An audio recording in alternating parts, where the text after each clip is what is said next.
એની ભૂલ શું? માત્ર એક બ્લેક પટ્ટી. હું ગુજરાત સરકારને અને પ્રશાસનને કહેવા માંગુ છું કે બ્લેક પટ્ટી વાળા તો ઘણા બધા ફરે છે, ઘણા બધા બ્લેક પટ્ટી લગાવીને ફરે છે ને ભાઈ.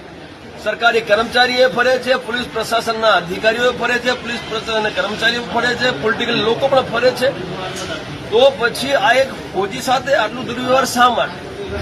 હવે અમારી જે માંગ છે એ ફોજીની માંગ છે. એટલે અમારી એટલે એ અધ્યક્ષતાપૂર્વક એ ફોજી કરે, જેના પર અન્યાય જોઈએ એને સન્માન માટે એને આ માંગો મૂકી છે. એ આપણા માધ્યમથી હું અહીંના જે એસપી સાહેબ છે ત્યાં સુધી પહોંચાડવા માંગુ છું કે જે ફરિયાદ થઈ છે એના ઉપર ફોજી ઉપર એ ફરિયાદ ખોટી છે, એને રદ કરવામાં આવે એવું એને કીધું છે ને એને અમે સમર્થન કરીએ છીએ. બીજું એને અમને એવું કીધું છે કે જે પોલીસ કર્મીઓ હતા જેમણે એમના ઉપર હુમલો કર્યો છે એ તમામ પોલીસ કર્મીઓનું સસ્પેન્શન થાય અને એમના ઉપર પણ એફઆઈઆર દર્જ થાય એનું પણ અમે સમર્થન કરીએ છીએ. અને એની એક માંગ હજુ છે કે ભવિષ્યમાં આવી ઘટનાઓનું પુનરાવર્તન ના થાય એ માટે જે સરકાર અને પ્રશાસનના જે આલા અધિકારી છે એ દિશા નિર્દેશ જારી કરે પોતાના પોલીસ પ્રશાસનના જેટલા પણ અધિકારી છે કર્મચારીઓને, તો આ જે ઘટના છે એનું પુનરાવર્તન રોકવામાં આવે. એ રીતે એને ઘણી બધી માંગો મૂકી છે. તમામ માંગોને લઈને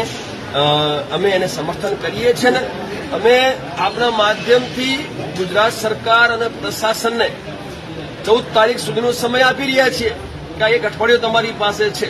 આ અઠવાડિયામાં તમારે આ તમામ માંગો ઉપર કાર્યવાહી કરવાની રહેશે. અને જો ન્યાય નહીં આપો તો પછી ન્યાય લેતા અમને આવડે છે, પહેલા લીધા છે, અત્યારે પણ લઈ શકીએ છીએ, આગળ પણ લઈશું. અને હું તો આગ્રહ કરું છું તમામને, જેટલા મળે તમામને હું આગ્રહ છે ભાઈ, આ રાજનૈતિક પાર્ટીઓ જે છે ને એ માત્ર વોટની ભાષા સમજે. શાની ભાષા સમજે? વોટની ભાષા.